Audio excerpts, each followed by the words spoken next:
짧은 말씀이니까 우리 함께 봉독하도록 하겠습니다.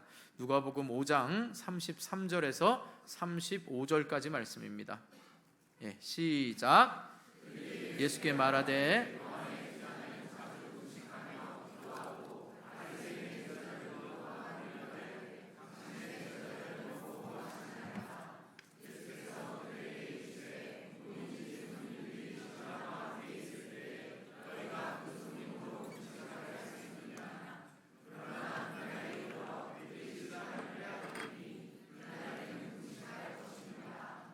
아멘. 우리 좌우 앞뒤에 있는 분들을 축복하면서 인사하겠습니다. 하나님의 뜻에 굴복하기 위해 금식하시기 바랍니다. 하나님의 뜻에 굴복하기 위해 금식하시기 바랍니다. 아멘. 한 번 더 축복하면서 인사하겠습니다. 예수님 때문에 금식하시기 바랍니다. 예수님 때문에 금식하시기 바랍니다. 아멘. 마지막으로 축복하면서 인사하겠습니다. 영적으로 무감각할 때 금식하시기 바랍니다. 영적으로 무감각할 때 금식하시기 바랍니다. 아멘.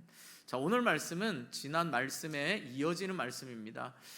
지난주에 세리 마태가 또 레위라고도 하는 히브리식으로 레위인데 마태가 드디어 예수님을 만납니다. 그래서 그 예수님을 만남으로 인해서 자신의 모든 죄를 회개하고 이제 예수님과 또 세리들과 또 당시에 어떤 종교적으로 또 사회적 분위기로 죄인이라고 했던 죄인들과 함께 잔치를 베풉니다. 거기에 대해서 이제 예수님께서 이 땅에 오신 본질적인 목적을 말씀하십니다. 내가 의인을 부르러 온 것이 아니라 죄인을 부르러 왔다라고 예수님이 말씀하셨습니다. 그리고 난 다음에 이제 서기관을 비롯해서 바리새인이 이제 예수님과 금식 논쟁을 펼치는 게 오늘 본문입니다. 그러니까 예수님의 제자들이 먹고 마시는 걸 보고 이제 그래 좋다 너희들이 그렇다 쳐. 그럼 왜 너희들은 경건한 모습으로 금식하지 않고 그냥 먹고 마시는데 이 탐심을 가지고 즐거워하느냐, 이렇게 지금 비꼬듯이 말을 하고 있는 겁니다. 비판을 하는 거지요. 거기에 대해서 예수님께서 세 가지 비유를 말씀하십니다. 그 가운데 하나가 오늘 본문입니다. 그래서 잔치집 비유가 오늘 본문이고, 다음 주에 이제 새 옷과 새 포도주 비유를 예수님께서 말씀하십니다. 자, 이 시간에는 혼인집 비유를 통해서 우리가 금식해야 할 때를 좀 살펴보면서 은혜를 나누려고 합니다. 여러분, 금식 평생에 안 해본 분 계시죠? 그러니까 금식, 이러니까 벌써 지금 마음에 아니, 나는 금식과 아무 상관없어, 이렇게 하지 마시고, 여러분 마음에 평생에 안 해본 금식이 내가 언제 금식해야 될 때를 분명히 아시고, 여러분의 삶에 금식이 부담이 아니라 오히려 이것이 내가 하나님 앞에 가까이 가고 늘 내 영혼이 깨어있는, 그래서 여러분 배고프면 정신도 말짱하고 조금 여러분 덜 먹으면 어떻게 해요? 건강해지는 것처럼 이렇게 이해해서라도 여러분의 삶과 신앙이 행복할 수 있기를 주님의 이름으로 축원합니다. 자, 먼저 우리가 금식을 해야 될 때는 언제냐? 세속적인 욕망을 절제하고 하나님의 뜻에 굴복하기 위해서 금식해야 됩니다. 우리가 금식을 해야 될 때가 언제냐? 바로 세속적인 욕망이 내 안에서 끊임없이 올라올 때 하나님의 뜻에 굴복하기 위해서 우리는 금식을 해야 하는 것입니다. 33절 한번 보시기 바랍니다. 본문 33절 시작.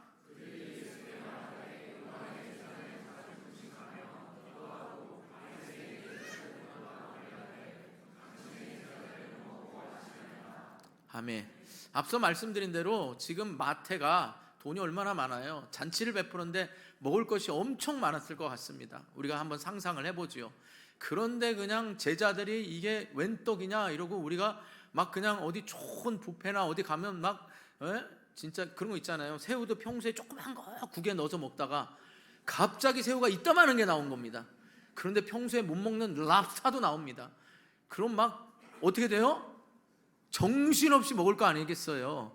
약간 그런 느낌으로 지금 제자들이 막 먹고 있으니, 그리고 예수님은 분명히 내가 의인을 부르러 온 게 아니라 죄인을 부르러 왔다 그러니까 아무 소리를 못 하는데, 그렇게 제자들이 먹는 걸 보니까 너무나 화가 나는 겁니다. 그러니까 이젠 금식으로 비판을 하는 겁니다. 아니 예수님, 도대체 당신의 제자들은 왜 금식을 안 합니까? 아니 우리와 아니 우리는 금식하면서 경건의 모습을 보이는데 왜 당신의 제자들은 경건하지 못하게 그렇게 죄인들하고 먹으면서 음식을 탐심을 하고 있습니까? 이렇게 이제 비판을 한 거죠. 자, 그런데 오늘 성경에 보면 여러분 바리새인과 서기관들을 얘기하지만 마태복음 9장 14절에 보면 요한의 제자들로 기록되어 있습니다. 그러니까 이거는 상호 모순되는 게 아니라 뭐예요? 지금 예수님의 제자들의 금식하지 않는 이것에 뭐라고 말하냐면 요한의 제자들도 경건 생활을 했는데 그 경건하지 않는 생활에 대해서 바리새인과 서기관뿐만 아니라 요한의 제자들조차도 예수님이 메시아로서 이 땅에 오신 목적을 모르고 있었다 이 말이에요. 아시겠습니까? 그러니까 요한의 제자들이 나중에 와서 요한이 옥에 갇혔을 때 오실 메시아가 당신입니까? 라고 물었잖아요. 그러니까 지금 당시에는 전혀 경건의 모습이 없는 그런 제자들의 모습을 보고 바리새인과 서기관뿐만 아니라 요한의 제자들도 지금 비판하고 있는 거지요. 자, 그러면 금식은 원래 언제 했느냐? 레위기 16장 34절에 보면 이스라엘 온 백성이 1년에 한 번 바로 유대력으로 새해가 되는 7월 10일에 이게 바로 대속죄일입니다. 1년에 한 번씩 우리의 죄를 회개하기 위해서 24시간 금식해야 됩니다. 뭐 지금 이스라엘이 라마단 금식 기간이다 뭐 이런 거 있잖아요. 예, 그런 것처럼 금식 기간. 예, 이해하시죠? 그러니까 율법적으로 딱 1년에 한 번 7월 10일은 유대력으로 7월 10일은 금식의 날입니다. 대속죄일이요. 모든 사람이 그때는 자기의 죄를 회개하면서 금식해야 되는 것입니다. 자, 그런데 이러한 금식이 스가랴 7장 5절과 8장 19절에 보면 이런 바벨론 포로 이후입니다. 자, 바벨론 포로 이후를 또 모르는 분들을 위해서 아주 짧게 말씀을 드리면 이스라엘은 솔로몬 왕, 이스라엘의 세 번째 왕 솔로몬 왕 때에 하나님 앞에 범죄를 합니다. 우상들을 많이 이스라엘이 섬기게 됩니다.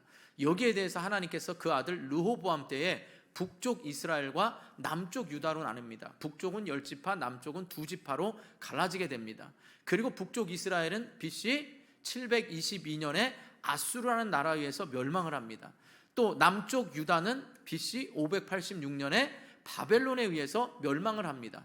그런데 멸망으로 끝나는 게 아니라 하나님께서 때가 되어서 바로 바벨론이 페르시아, 당시의 바사, 성경에는 바사인 고레스 왕에 의해서 칙령을 내립니다. 모든 포로들은 자기 나라로 돌아가도 좋다. 그래가지고 이스라엘 백성들이 바벨론에 있던 사람들이 이스라엘로 돌아옵니다. 1차, 2차, 3차에 의해서 돌아옵니다. 이게 바로 바벨론 포로 후입니다. 다 아시는 거였죠? 네, 괜히 얘기했네요. 자, 혹시나 한 사람이라도 모르는 분이 계시면 안 되니까. 자, 그래서 바벨론 후 때는 어떻게 했냐? 1년에 4차례에 걸쳐서 금식을 합니다.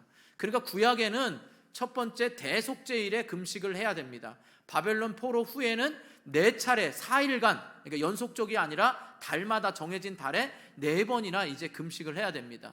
이러한 구약의 율법이 신약에 와서는 어떻게 변질이 됐냐라고 하면 이스라엘 백성들이, 아니 율법 학자들, 바리새인과 서기관들이 자신들의 경건을 위해서 일주일에 2번씩 금식을 했습니다.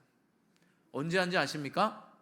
알아맞히면 제가 좋은 선물을 하나 드릴 수도 있습니다. 자, 그럼 모르면 물어보겠습니다. 여러분, 모세가 시내산에 올라간 요일이 어떤 요일일까요? 그냥 대충 찍으세요. 그때나 지금이나 요일은 똑같으니까. 월요일에 올라갔습니다. 예, 월요일에 올라갔고 산에서 내려온 날은 무슨 요일인지 아십니까? 목요일입니다. 그래서 금식을 하는데 어떻게 했는지 아십니까? 월요일과 목요일에 금식을 했습니다. 그러니까 그들이 생각할 땐 율법을 받아온, 율법 자체가 하나님의 말씀이고 그것이 자기들을 구원해 줄 걸로 믿었기 때문에 모세가 가장 훌륭한 또 선지자이니 자기들의 삶을 이끌어갈 거고, 예수님이 오병이어 일으키고 난 다음에도 이제 모세와 같이 우리에게 먹을 것을 해결할 메시아를 기다렸잖아요. 그러니까 그런 의미로 월요일과 목요일에 한 겁니다. 또 나름 성경적인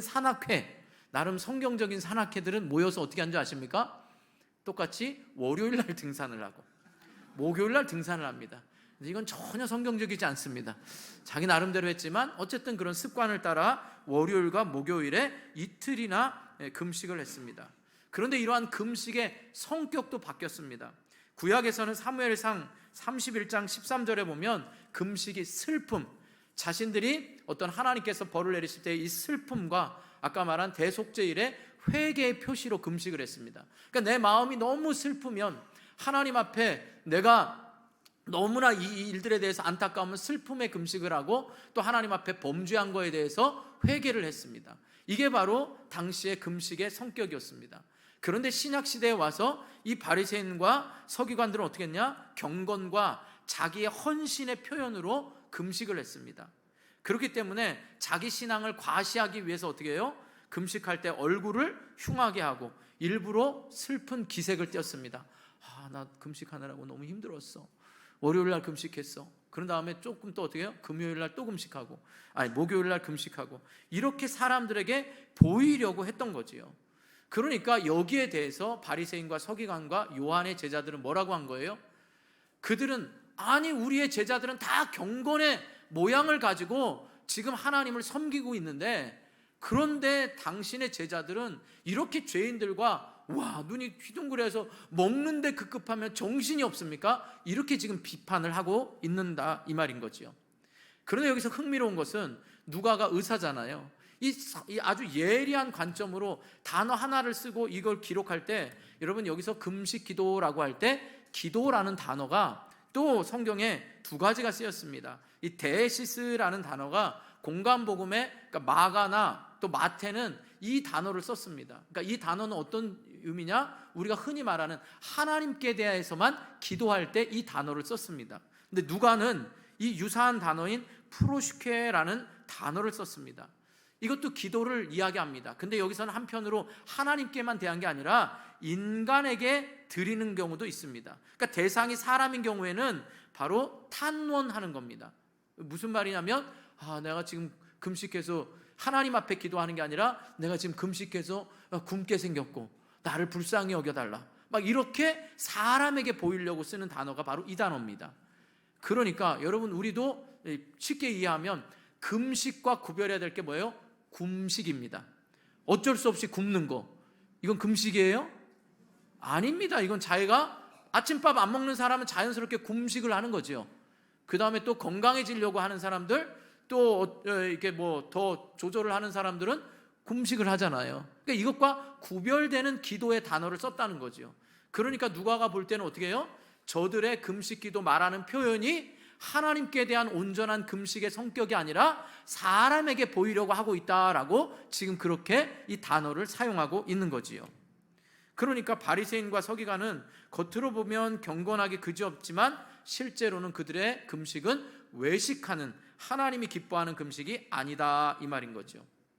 그렇다면 사랑하는 성도 여러분, 평생 금식 안 해보신 분들, 또 금식 기도를 하시는 분들, 여러분은 왜 금식 기도를 하십니까? 쉽게 이해하자면, 여러분 제가 어떤 그분들의 생존이나 간절함을 여러분 무시하는 거 아닙니다.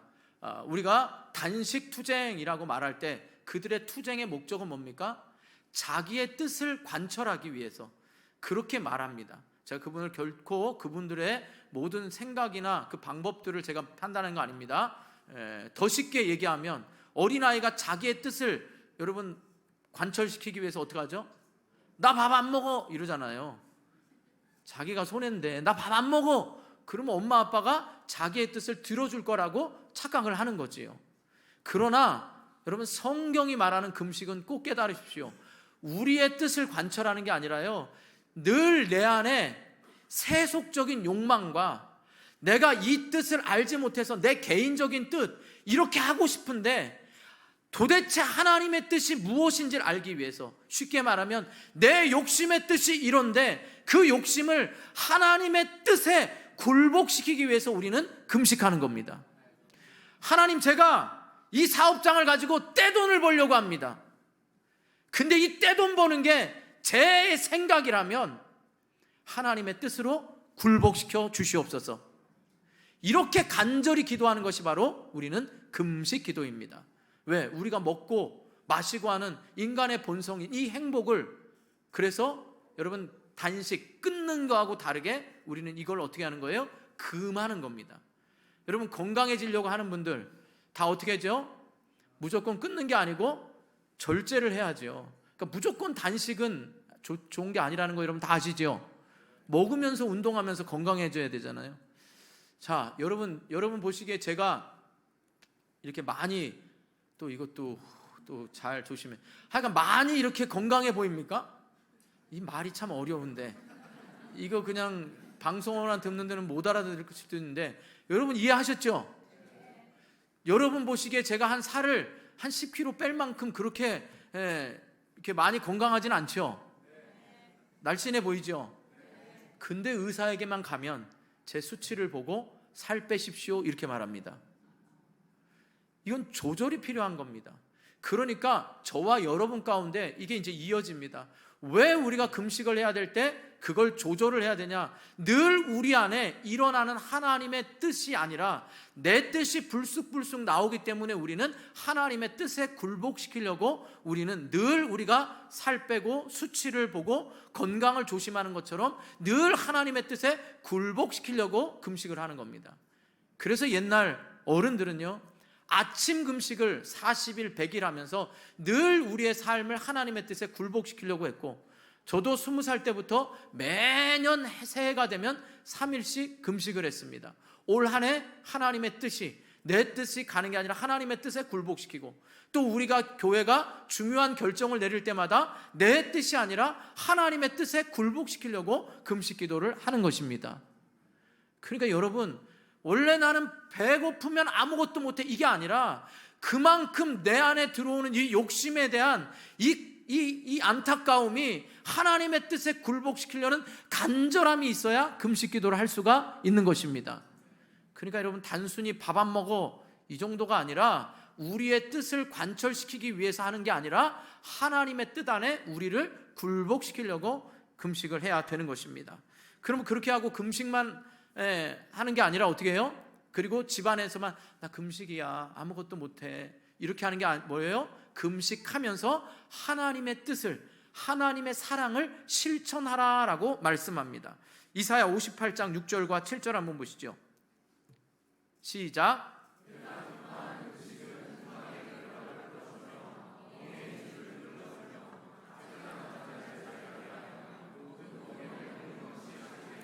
네, 이게 하나님의 뜻에 굴복시키면서 7절 시작.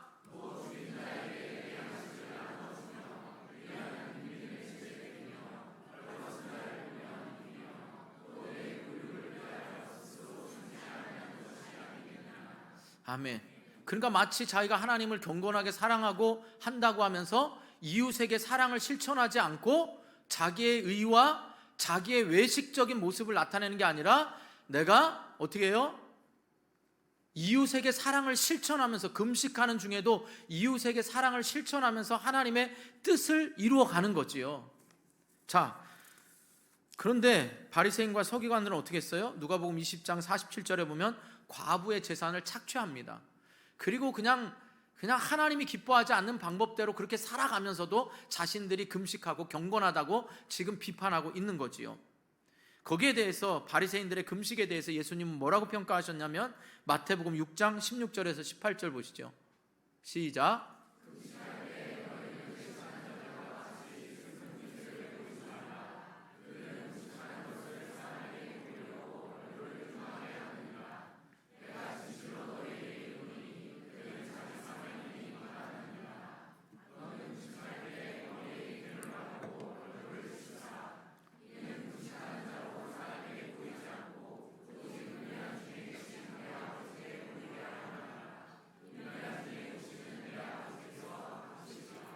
아멘. 그러니까 오히려 우리는 하나님의 뜻에 우리를 욕심을 굴복시키면서 그것을 하나님 사랑으로 선한 이웃에게 실천해야 된다 이 말인 거지요. 이걸 또 적용하는 분들은 그건 하나님 앞에 순수한 겁니다. 이게 꼭 율법으로 이렇게 해라라는 게 아니라 그렇게 해서 아침 금식하는 분들은 한 끼 그 식사의 비용을 하나님 앞에 구제하는 의미로 선교지로 보내거나 이렇게 사용했습니다. 옛날 믿음의 분들이. 그러니까 우리 교회도 여러분 그렇게 하나님 앞에 적용하면서 우리 교회가 릴레이 금식을 하고 앞으로 영혼 구원을 할 때 그렇게 이웃에게 구제하는, 이것이 하나님이 기뻐하는 거다 이 말이에요. 아시겠습니까? 그러니까 여러분들도 금식할 때 마치 내 기도 안 들어주면 하나님 저 목숨 걸고 하나님 손해입니다, 이래서 내 뜻을 관철시키기 위해서 떼쓰면서 기도하는 금식이 아닙니다. 하나님의 뜻 앞에 굴복시키기 위해서 기도해야 됩니다. 그리고 또 아울러 지금 바리새인과 서기관처럼 왜 나는 금식하는데 너는 금식하지 않느냐, 이렇게 판단을 해서도 안 됩니다. 그래서 금식 많이 한 분들은 자랑하지요. 나 40일 금식 막 몇 번 했어, 막 이런 분들 있잖아요. 못 만나보셨죠? 요즘엔 잘 없습니다. 예전에는 이렇게 명함에도 40일 금속 2회 뭐 이런 거 자랑하고서 명함 대단한 것처럼 그런 분들이 있었습니다. 여러분 그러지 마시고 본질이 뭐냐, 우리가 금식할 때에는 끊임없이 내 안에 이런 인간적인 욕망이 올라올 때, 여러분이 사업을 하려고 할 때, 무엇인가 중요한 결정을 하려고 할 때 이것을 잘 알지 못한다면 여러분 결단하시고 하나님의 뜻에 저를 굴복시켜 주시고 우리의 모든 가정과 사업장을 굴복시켜 달라고 기도할 수 있기를 주님의 이름으로 축원합니다. 그리고 꼭 기도할 때는 횟수가 아니라, 예수님이 40일 금식하셨으니까 40일 물론 상징적인 숫자입니다. 그러나 여러분이 응답 받을 때까지, 율법적으로 채우는 게 목적이 아니라 응답될 때까지 계속해서 하나님 앞에 간절함으로 내 욕심과 내 뜻이 아닌 하나님의 뜻에 굴복시키기 위해서 기도하는 우리 모두가 될 수 있기를 주님의 이름으로 축원합니다. 다음으로요, 예수님 때문에 금식해야 됩니다. 다른 말로 하면 성도들은 예수님으로 인해서 기뻐하고 슬퍼해야 됩니다. 그러니까 예수님 때문에 금식해야 된다, 이 말인 거죠. 자, 34절과 35절 함께 보겠습니다. 시작.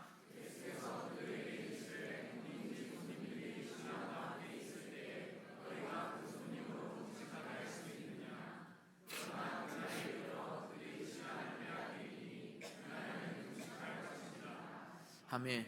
자, 이제 예수님께서 금식에 대한 비유를 드십니다. 이 오늘 비유는 이 혼인집 비유고, 혼인집 잔치 비유고, 이제 다음 주에 새 옷과 새 부대 비유가 다 연결이 됩니다. 자, 여기서 먼저 손님으로, 혼인집 손님들이라고 할 때 이 손님은 뭐냐? 여러분 히브리 풍습과 관계된 겁니다. 잠시 후에 설명하겠지만, 그래서 뭐냐라고 하면 혼인집 잔치가 열릴 때에 지금 신랑의 친구들이 모든 혼인잔치를 준비하고 그들을 맞아들이는, 쉽게 말하면 들러리를 합니다. 그러니까 우리가 생각하는 결혼식 옆에 이 들러리들이 아니라 결혼식을 모두 준비하고 하는 그 신랑의 친구인 들러리를 말합니다. 그리고 여기서 신랑은 당연히 누구겠어요? 예수님을 말합니다.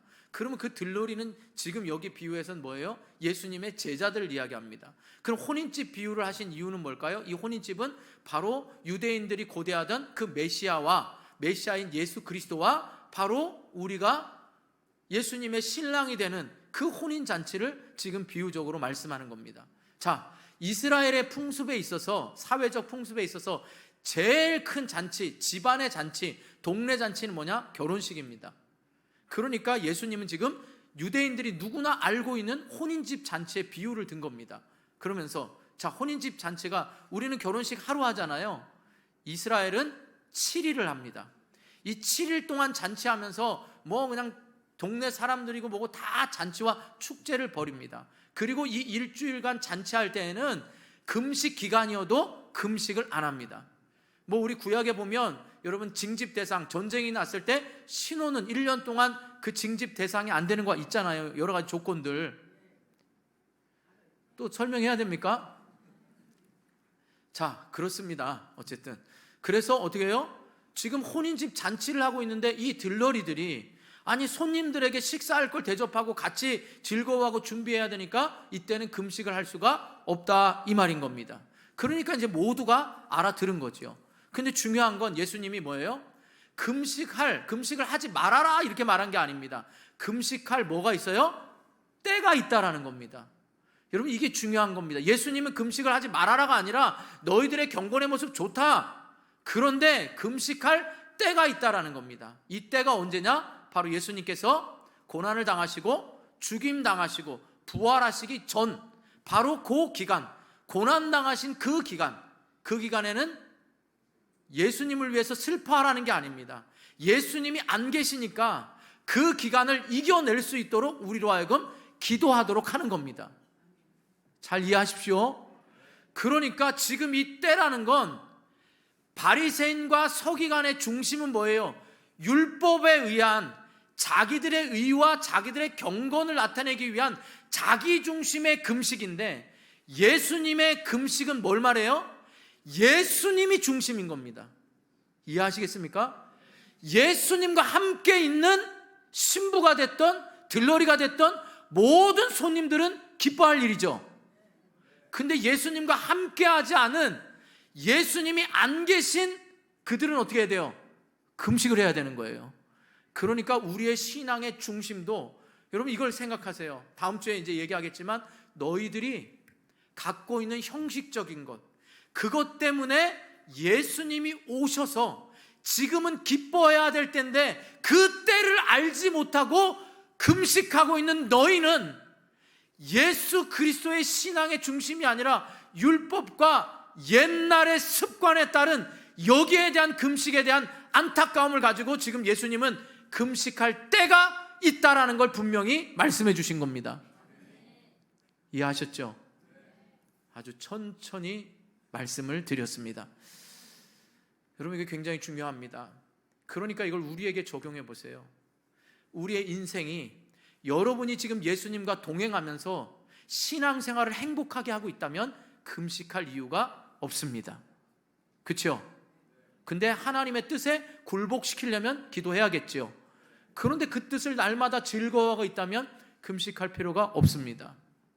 그런데 예수님께서 늘 나와 신랑이 되셔서 즐겁지가 않은 겁니다. 더 쉽게 우리 결혼과 한번 비교를 해보죠. 다 그런 건 아닙니다. 또 이해하기 쉽게 아직 이해 못하신 분이 몇 분 계셔서 말씀을 드리는데, 여러분 오래 살다 보면 어른들, 세상 어른들, 우리 기독교인들 말고 기독교인들은 어떻게 해요? 살면 살수록 내 아내와 내 남편과 사는 게 너무 행복합니다. 그렇죠? 아멘이십니까? 예, 대답을 안 하는 분이 더 많습니다. 그런데 세상 사람들은 어떻게 해요? 살면 살수록 더 행복한 게 아니라 뭐예요? 그냥 살지요 이러잖아요. 남편을 비하하면서 또 뭐라고 해요? 아주 삼식이 때문에 힘들다 그럽니다. 삼식이 뭔지 알죠? 이 세상에서 표현하는 삼식이, 하루 3끼 달라는 거. 이게 무슨 말입니까? 아내와 남편과 함께 식사 시간이 행복하지 않습니까? 아까보다도 대답이 더 적습니다. 이게 어찌 된 일입니까? 제가 다 신방을 가서 좀 호구 조사를 좀 해봐야 될 것 같아요. 행복한지 않은. 마찬가지입니다, 여러분. 다음 주에 나오지만 너희들이 메시아 오심을 알고 있고 너희들이 율법을 지키면서 그렇게 오래됐는데 이제 예수 그리스도가 왔는데 새 옷이 있고 새 포도주가 있는데 너희들의 오래된 습관으로 인하여서 예수 그리스도가 오심을 알지도 못하고 예수 그리스도로 인하여 즐거워하지도 못하고, 지금이 금식할 때가 아니고 즐거워해야 될 때인데 너희들이 금식 문제로 안타까워하는 너희들의 영적인 무뎌진 무감각, 너희들의 전통만 고집하는, 습관만 고집하는 이 신앙생활에 안타까움을 가지고 금식해라 라고 역설적으로 말씀하는 겁니다. 우리에게도 적용을 해보세요. 신앙생활을 오래 했는데 주일날 올 때마다 말씀이 새로워지고 주님이 나에게 말씀하시니 나는 평생 금식을 안 해봤는데 내가 이제 내 문제를 가지고 내가 세상에 기웃거리거나 세상의 정보나 내 욕심으로 기도하는 게 아니라 이제는 하나님의 뜻에 철저히 굴복시키려고 그렇게 금식도 해보고, 이제 하나님이 나에게 금식하라고 하시는구나. 내 신앙이 묻어져서 주일날 왔는데 매일 빨리 끝나기만 바라고 매일 더운 것과 불편한 것들만 가지고 내가 오는 게 아니라 어쩔 수 없이 무뎌진 감각을 가지고 의리 때문에 종교생활한다라는 이런 게 아니라 나의 무뎌진 종교생활과 나에게 기쁨이 없는 이 신앙생활로 인하여서 내가 금식하라고 주님이 말씀하시는구나 라는 이런 마음이 여러분 가운데 들려지고 믿어지고, 그걸로 인한 여러분의 기쁨이 회복되기를 주님의 이름으로 축원합니다. 하루 종일 못 하신다면 한 끼라도 이런 의미를 가지고 하십시오. 금식과 금식은 다릅니다. 여러분의 삶에 평생 한 번도 금식을 안 해봤다면 그건 정말 하나님 앞에 여러분의 뜻 굴복시키는 일이 없었을 것이고 여러분 안에 인생에 고난이 없어서 하나님 앞에 절저하게 매달리는 금식이 없었다면 그건 여러분이 하나님의 말씀대로 살려고 힘쓸 때 반드시 사탄은 여러분에게 고난이나 유익이 있었을 텐데, 여러분이 그냥 세상적인 표현을 좀 해도 이해하십시오. 술에 술 탄 듯 물에 물 탄 듯 그렇게 세상과 하나님 사이에 양다리 걸쳤기 때문에 여러분이 금식할 수 있는 상황이 없다는 걸 깨달으시기 바랍니다. 주님이 이렇게 말하는 건요, 우리에게 지금 기뻐하고 즐거워하기를 원하시는 겁니다. 비판의 시각으로 지금 제자들이 먹고 마시는 거, 그거에 대한 비판적인 시각이 아니라 지금 성도들에게, 이제 막 예수 믿는 사람들에게, 막 기뻐하고 즐거운 사람들에게 비판하는 게 아니라 저거 나도 그랬어, 저러다가 금방 또 시들을 거야, 저 열심히 얼마나 가나 보자, 이게 아니고 계속해서 우리도 함께 기뻐하면서, 그래, 그 하나님으로 인하여 기뻐하는 네 모습을 보니 나도 참 즐겁고, 그것으로 인하여 즐거워하니 우리의 신앙생활이 참 행복하고, 우리 원당교회 사람들 얼굴을 보니까 다 찌그리고 힘들고 어렵게 왔지만 말씀을 듣고 예배를 듣고 난 다음엔 이 뜨거운 태양, 얼마나 더운 여기에서도 주차하고 불편하지 않으며 이걸 행복해하는 이 주변의 모든 사람들이 봐야, 그래야 우리의 말에 힘이 있는 거 아니겠습니까? 그렇지 않아요, 여러분? 그래서 우리는 이제 우리의 말을 듣지도 않고 콧방귀 끼고 아무리 여러분 이론적, 논리적, 사랑으로 해도 하나님의 때에 하나님이 그들의 마음에 들어가셔서 은혜를 베푸시고 주인이 돼주셔야만 올 수 있는 겁니다. 우리는 그 도구로 포기하지 않으면 되는 것입니다. 그렇기 때문에 내가 전도하거나 내가 뭘 하려고 하는 것이 아니라 오직 우리는 하나님의 뜻에 우리의 뜻을 굴복시키고 오직 예수로 인한 기쁨이 충만하도록, 그 영혼이 예수를 만나도록 우리가 함께 릴레이하면서 이제 금식을 하게 될 것입니다. 이제 우리가 40일 남겨놓고 그 명단을 봉헌하면서 하나님이 영혼을 하나님의 때에 구원하여 주십시오 할 때, 여러분 거기에 표하면 또 여러분들이 망설이지 마시고, 내 평생에 한 번도 안 했는데 우리 원당교회를 통하여 내가 금식하면서 하나님께 내 뜻을 굴복시키고, 내가 하나님으로 인하여, 예수로 인하여, 신랑 되신 예수로 인하여 즐겁게 생활하지 못하는 이 모든 것들로부터 내 삶의 영혼을 구원하는 일과 내 삶의 행복의 축제를 누구와 함께 나눌 수 있는 이 기쁨을 주님께서 나와 초대하는 자와 우리 모두에게 허락하도록 우리가 함께 하나님의 뜻을 구하며 기도하는 거다, 이 말입니다. 어쩜 이렇게 여러분 1차 우리가 작정할 때 하나님이 이 말씀을 주시고 이렇게 하신 게 놀랍지 않습니까? 목사가 어떤 계획과 의지를 가지고 여러분을 하는 게 아니라 하나님의 말씀이 우리를 이끌어가는 줄 믿습니다. 그래서 여러분 예배는 혹시 이 자리에 오지 못하더라도 늘 우리 교회를 통하여 여러분 가정과 사업장에게 주시는 그 말씀들로 새벽과 금요 예배와 주일 말씀에 언제나 반복적으로 말씀하시는 이 주님의 음성을 여러분이 귀 기울여 드릴 수 있기를 주님의 이름으로 축원합니다. 여러분 안에 계속 난 금식 안 해 이렇게 밀어내는 마음이 주님께서 그래 한번 해볼까? 이런 마음으로 바뀌어서 여러분의 삶이 더욱더 하나님이 기뻐하시는 삶으로 굴복이 되시고, 그 다음엔 내가 예수로 인하여 기뻐하는 이 기쁨으로 인하여서 언제나 축제와 잔치가 있기를 주님의 이름으로 축원합니다. 축원합니다. 기도하겠습니다. 우리 말씀 생각하면서 기도합니다. 하나님, 내 삶에 하나님께 대한 간절함이 얼마나 있었는지, 내 영혼의 무뎌짐과 우리 가정에 대한 안타까움과 이 모든 것에 대해서 하나님, 우리 가정의 뜻과 내 사업장의 욕망과 열심으로부터 굴복시켜 달라고 늘 나는 내 뜻을 관철시키기 위해서 간절했습니다. 어떤 내 사회적 욕심과 내 욕심 때문에 아이들과 내 주변 사람들에게 간절했습니다. 그러나 하나님, 이제는 우리가 금요일 날도 말씀 나눈 것처럼 내가 변해야 됩니다. 하나님, 내가 하나님 안에서 굴복되기를 원합니다. 내 무뎌진 영혼들, 내게 행복하지 않은 이 신앙생활에 대한 변화들, 하나님 여기에 대한 간절함이 있게 해달라고 우리 말씀 생각하면서 다 같이 주님 한번 부르고 간절히 기도하도록 하겠습니다. 주여